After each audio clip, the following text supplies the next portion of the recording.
선생님, 이런 부분에서 지금 디자인 도용이 일어났는데 이런 거 어떻게 처리해야 되나요? 이러면서 이제 연락이 와요. 안녕하세요 여러분. 오늘은 저작권에 관한 이야기를 해보려고 합니다.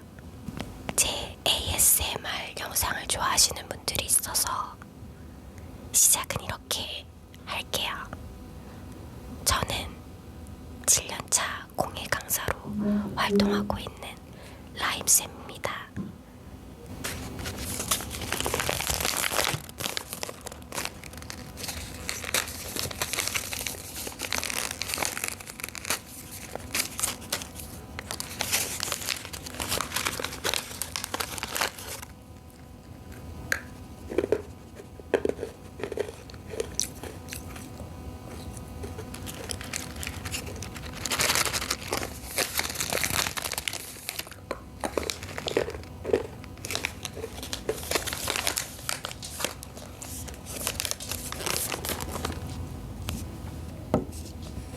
자, 안녕하세요 여러분, 라임쌤입니다. 오늘은 제가 재밌는 이야기를 들려드릴게요. 바로 이 저작권에 관한 이야기인데요. 이 저작권에 관한 이야기를 영상으로 만들어 달라고 하셨던 분들이 계셨어요. 근데 이 저작권이 얘기를 하자고 치면 할 얘기가 너무나도 많고, 그리고 좀 공부도 굉장히 많이 필요한 분야라서 이거를 어떻게 접근해서 이야기를 해드릴까 고민을 많이 하다가 일단은 한번 간단하게 풀어보자 해서 영상을 오늘 촬영을 하게 됐습니다. 일단은 제가 경험한 저작권에 대한 이야기들을 한번 해볼게요. 저작권을 침해해본 적도 있고 저작권 침해를 당해본 적도 있어요.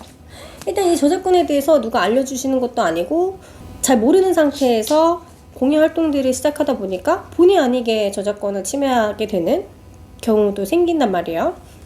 그래서 내용 증명도 받아봤어요. 2번이나. 첫 번째 내용 증명 받았을 때는 얼마나 무섭던지 좀 기분이 좀 그랬어요. 제가 첫 번째로 내용 증명을 받게 된 저작권 침해 사건은요, 폰트 때문이었어요.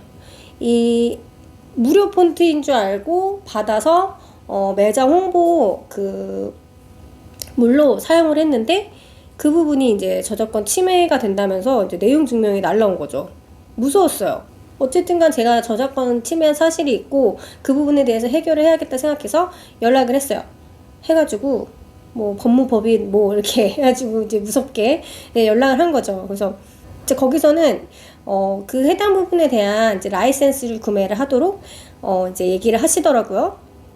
근데 좀 이상한 거예요. 그러니까 저는 폰트 한 가지만 사용을 했고 한 가지에 대한 폰트에만 라이센스비를 지불하면 될 줄 알았는데 그 사람들이 하는 얘기는 라이센스를 따로따로는 구매할 수 없기 때문에 이거 한 팩 100만원짜리를 구매해라 이렇게 하는 거예요. 그래서 이건 좀 말이 되지 않지 않나? 라는 생각을 했어요.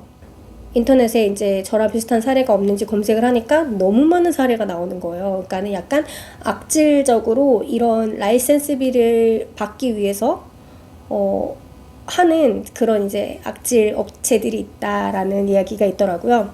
그래서 해결 방안은 사실상 뭐 내용 증명도 보지 말고 뭐 이런 내랑 얘기도 하지 말고 그냥 모르는 듯이 지나가면 된다.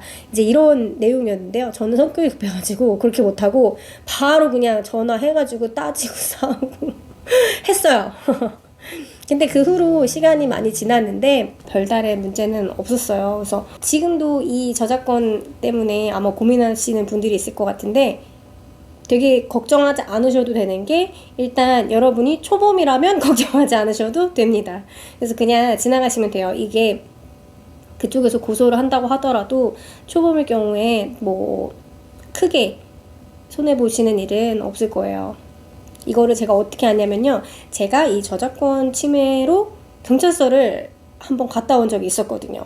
저 같은 경우에도 저작권을 침해당한 경험이 몇 번 있었어요. 근데 보통은 이제 저작권자로서 이 작품이 저작권에 침해됩니다 이렇게 얘기를 했을 때 이해를 하시고 그 부분들을 이제 뭐 SNS에서 이제 삭제를 해주신다거나 아니면은 이제 제 그 권한을 표시해준다거나 이제 이렇게 처리를 해주시는 분들이 있는가 반면에 어떤 분들은 이제 얼굴에 완전 철면피를 까시고 그게 왜 네 디자인이냐, 저작권증 내놔라 막 이렇게 하시는 분들이 있는데 이런 일들을 겪으니까 저작권법에 관심 있게 되더라고요. 그래서 진짜 공부도 많이 했고요. 제가 이 저작권법을 공부하면 할수록 그리고 알면 알수록 드는 생각은요, 이거를 해결하기 위해서는 내가 이 저작권에 대한 거를 많이 홍보하고 알려야겠다라는 생각밖에 사실은 들지가 않더라고요. 이게 사람들이 알면서 침해하는 것보다 모르면서 침해하는 게 더 많거든요. 그래서 저희 선생님들한테도 항상 저작권법에 대해서 이야기를 해주고요. 저는 일반 원데이 클래스나 뭐 단체 수업 같은 데 가더라도 제가 잊어버리지 않는 이상 저작권에 대한 이야기를 꼭 해줘요.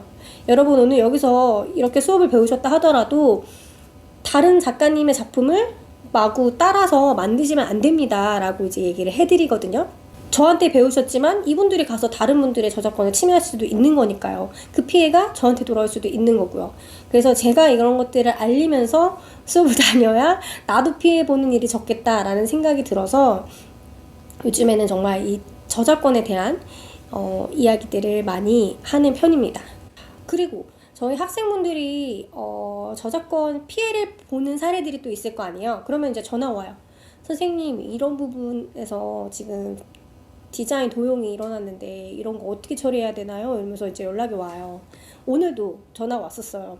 온라인에서 키트하고 영상을 판매하시는 선생님인데 어떤 분이 그 영상 키트를 구매하시고 그거를 이제 만들어 보시면서 자세하게 찍어서 그거를 유튜브에 업로드한 사례인데요. 이런 부분 저작권에 침해가 될까요? 안 될까요? 저작권에 침해가 되겠죠.